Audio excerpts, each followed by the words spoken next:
Bonjour à tous. Donc aujourd'hui on se retrouve, on est le 12 avril, on est en plein dans les semis de maïs. Donc là je suis sur le site, le troisième site d'exploitation, le plus humide. Je suis en train de réaliser des semis dans des conditions idéales parce que un sol relativement sec dessus, mais avec de la fraîcheur à l'intérieur pour favoriser l'élevée, surtout qu'il n'y a pas de pluie d'annoncer dans les jours à venir. Donc je vais vous présenter aujourd'hui sur ce site le semis de maïs que je suis en train de réaliser et le semis de tournesol.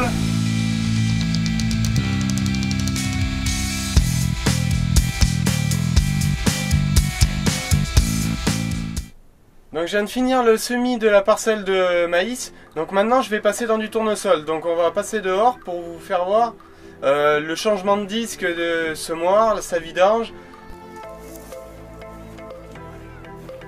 Donc la vidange c'est tout simple, on prend le baquet, on le met en position, juste un petit sac pour récupérer la semence, et on ouvre le jet.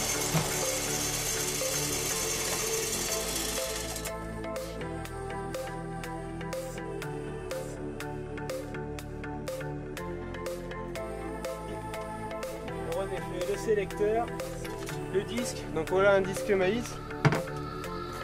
Par rapport au disque betterave tournesol, donc vous voyez un petit peu la différence, ils ont tous les deux 30 trous, 202 mm, et ici des trous qui font 5 mm, comme la graine est plus grosse qu'ici en betterave et tournesol. Donc on remet ce disque là.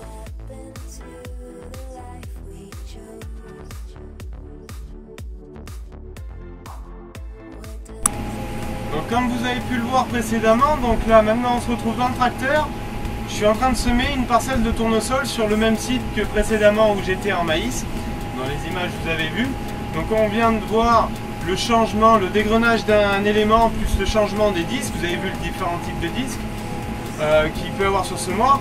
Donc maintenant ce que je vais vous faire, c'est vous présenter de l'extérieur donc le semoir avec ses dernières modifications. Vous avez vu la tête de distribution de la seconde tête qui permet d'incorporer dans le rang du 1846.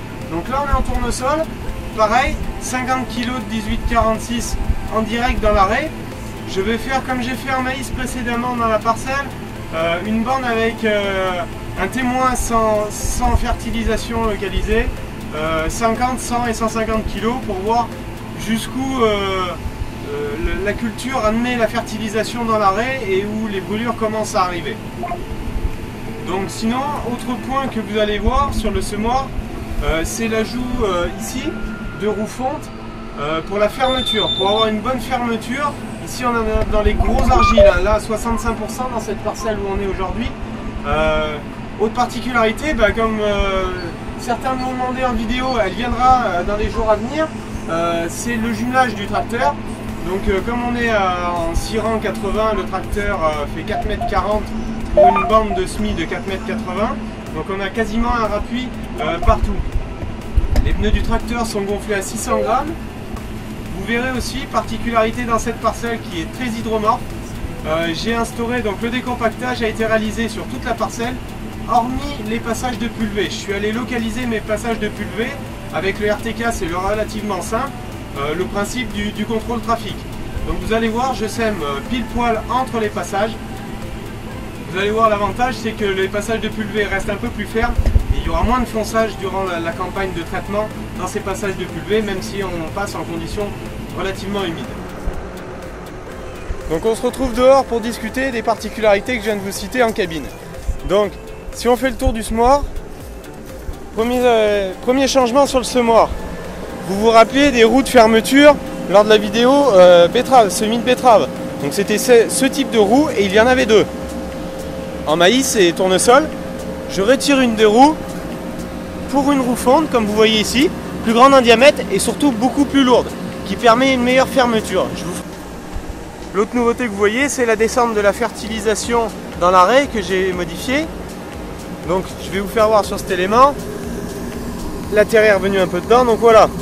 Vous voyez là derrière l'ouverture de sillon, l'engrais tombe par ici dans le sillon, vous voyez quelques grains là, et ensuite est refermé par cette roue en fonte qu'on voit ici.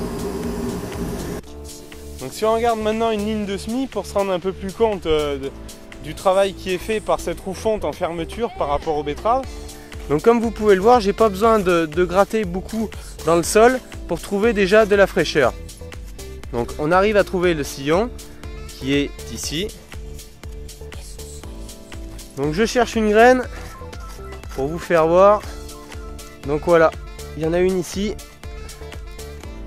Et elle se retrouve vraiment bien plaquée. Je ne sais pas si vous la voyez sur la vidéo, normalement elle est là. Donc elle est vraiment plaquée en fondrée. L'engrais est posé dessus.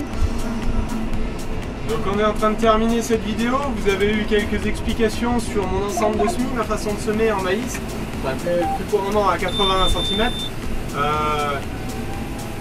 Ses avantages, ses contraintes par rapport à un système, par rapport surtout à un type de terre qui est particulier et qui amène certaines problématiques. Donc si vous avez aimé cette vidéo, je vous invite à mettre un petit pouce. Si au contraire vous ne l'avez pas aimé, un pouce vers le bas, pas de souci. Si vous avez des points clés que vous n'arrivez pas à comprendre ou des particularités, envie d'échanger, en commentaire, pas de problème, sur Facebook ou sur YouTube. J'essaierai de vous répondre le plus rapidement possible. Donc je vous dis à bientôt. Allez, bye bye.